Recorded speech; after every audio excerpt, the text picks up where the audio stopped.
जिंदगी सवार दूं, एक नई बहार दूं, दुनिया ही बदल दूं, मैं तो प्यारा सा चमत्कार हूँ। डोरेमोन एक कान रहित रोबोटिक बिल्ली है जो नोबिता नाम के एक किशोर लड़के की सहायता करने के लिए 22वीं सदी से अतीत में यात्रा करता है।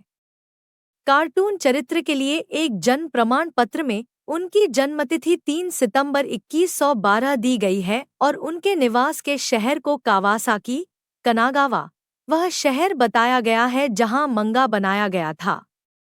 किसी का सपना हूँ जो आज बन चुका हूँ सच, अब ये मेरा सपना है कि सबके सपने सच मैं करूँ।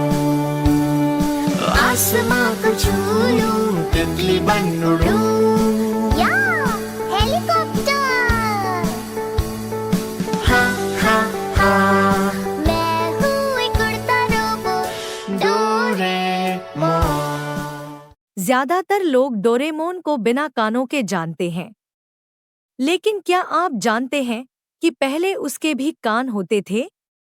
दरअसल, भविष्य के एक रोबोटिक चूहे ने डोरेमोन के कान काट दिए, जिसके बाद उसकी शक्ल बदल गई। डोरेमोन नाम दो जापानी शब्दों डोरा और एमोन से मिलकर बना है। डोरा का अर्थ है आवारा बिल्ली और एमोन का उपयोग होता है जापान में पुरुष नामों का वर्णन करने के लिए। जब ये दोनों शब्द एक साथ मिल जाते हैं, तो इसका मतलब होता है आवारा बिल्ली रोबोट। या न मानो, मैं हूँ एक उड़ता रोबोट, डोरेमोन।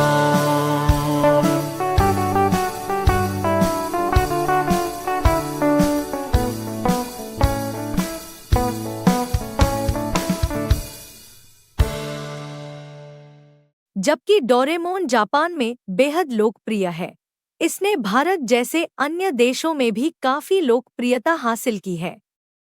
यह सबसे पसंदीदा कार्टून चरित्रों में से एक है। डोरेमोन सिर्फ एक कार्टून चरित्र नहीं है, इसका जापान में एक महत्वपूर्ण सांस्कृतिक प्रभाव है। इस चरित्र का उपयोग अक्सर बच्चों के लिए शैक्षिक अभियानों और प्रचार प्रसार में किया जाता है। 2008 में जापानी विदेश मंत्रालय ने उन्हें विदेशों में जापानी संस्कृति को बढ़ावा देने में मदद करने के लिए देश के पहले एनीमे एम्बेसडर के रूप में नियुक्त किया। ज्यादातर देशों में जहां डोरेमोन सीरीज चलती है, वे इसे डोरेमोन कहते हैं, लेकिन हमारे पड़ोसी देश चीन में इसे जियोडिंग डांग कहा जाता है। डोरेमोन के बारे में यह तथ्य तो आप पहले से ही जानते होंगे कि डोरेमोन की 4 आयामी अर्थात 4 डायमेंशनल जेब में 4000 गैजेट हैं।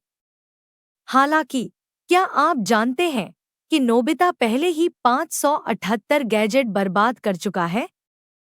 हमें यकीन है कि आपको आश्चर्य होगा कि डोरेमोन अपने हाथों से चीजों को कैसे पकड़ सकता है जबकि वे गोल है। ऐसा इसलिए है क्योंकि वैक्यूम और एडहेसिव की एक ऐसी तकनीक है जो उसे चीजों को अपने हाथ में पकड़ने की सुविधा देती है। डोरेमोन 1969 में बनाया गया था, लेकिन इसे 1970 में प्रकाशित किया गया था और एनीमे श्रृंखला पहली बार 1973 में प्रसारित हुई थी। यही वह समय था जब इसने इतिहास रचा था। श्रृंखला का 30 से अधिक भाषाओं में अनुवाद किया गया है और 50 से अधिक देशों में प्रसारित किया गया है। डोरेमोन के बारे में आखिरी तथ्य यह है कि नोबिता सिजोफ्रेनिया बीमारी से पीड़ित एक जापानी बच्चे का वास्तविक जीवन का चरित्र है। यह एक मानसिक विकार है जो अपने दिमाग में कहानियों के बारे में सोचता है और वह वास्तविक और काल्पनिक पात्रों के बीच अंतर नहीं कर पाता है। 16 वर्ष की आयु में नोबिता की मृत्यु हो गई। अगर आपको मेरा वीडियो पसंद आए तो मेरे चैनल को कृपया लाइक और सब्सक्राइब करें।